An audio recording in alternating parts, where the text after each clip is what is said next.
Hello bachon, let's see the question. Question says if a discrete random variable x has the following probability distribution, x equals to 1 by 2 px plus c, x equals to 1 at x equal to 1 p of x is c square, at x equal to 3 by 2 p of x 2c square, and at x equal to 2 p of x equal to c, then c is, ये हमें calculate करना है. So the key concept for this question is, our key concept for this question is sum of total probability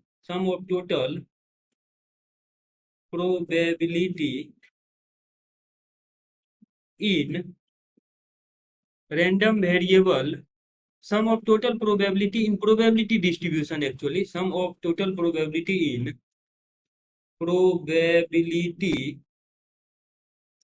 distribution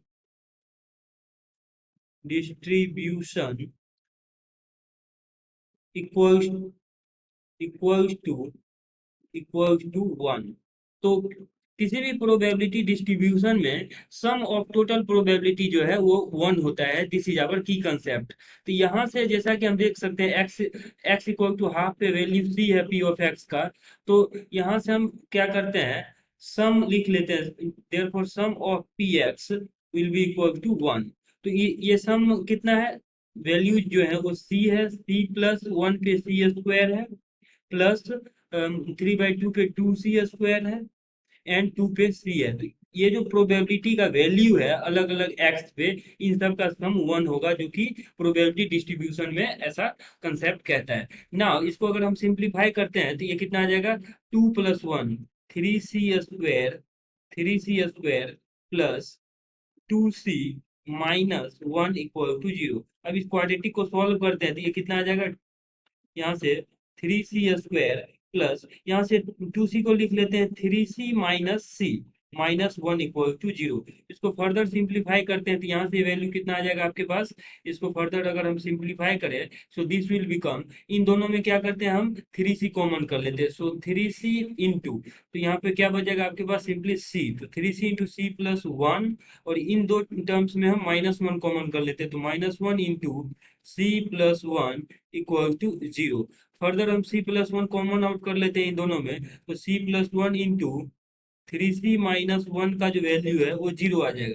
यहाँ से आपके पास c equal to -1 आएगा, and यहाँ पे c इक्वल टू -1 आएगा, और c का दूसरा जो वैल्यू होगा इसको 0 करेंगे तो, और c इक्वल टू 1/3 आएगा, c इक्वल टू 1/3. अब देखिए यहाँ पर हमें समझना है, किसी भी प्रोबेबिलिटी का वैल्यू नेगेटिव नहीं हो सकता है. जैसे प्रोबेबिलिटी ऑफ x है, इसका वैल्यू मैक्सिमम 1 और मिनिमम आपके पास 0 हो सकता है, बट इसका कभी भी वैल्यू माइनस नेगेटिव नहीं होता है, तो ये टर्म रिजेक्ट हो जाएगा. This value will be rejected. So exact value of c will B, तो हमारे पास जो c का वैल्यू है वो आ जाएगा 1/3. और यही हमें कैलकुलेट करना था गिवन क्वेश्चन के अकॉर्डिंग कि c का क्या वैल्यू है, तो c will be 1/3. This is our final answer. Hope that you understood it well. Best of luck.